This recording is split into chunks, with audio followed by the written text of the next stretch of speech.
Ilyen, amikor egy országnak olyan miniszterelnöke van, aki nem tud uralkodni magán, és akár az országgyűlés elnökét is cápaként követi, és le akarja vadászni az ülésteremben. 2 perc technikai szünetet rendelek el. Technikai szünetet rendelt el Forsthoffer Ágnes, de Magyar Péter szokásával ellentétben ott maradt az ülésteremben, és azt figyelte, hogy hol tudna összefutni a házelnökkel. Forsthoffer Ágnes hosszan pakolt, rendezgette az iratait, ivott még egy kortyot és elköszönt a jegyzőktől, majd elindult lefelé a pulpitusról. Magyar Péter elé sietett, hát ha már ott, a pulpitus közelében találkozhatnak, és kiment azon a kijáraton a teremből, amerre egyébként a házelnök is mindig kiszokott menni.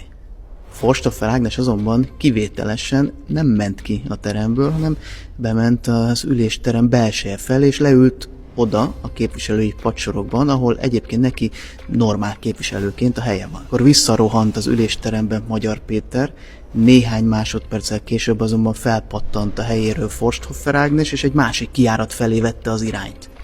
Még vissza is nézett a miniszterelnökre, hogy esetleg követi-e, és Magyar Péter utána eredt.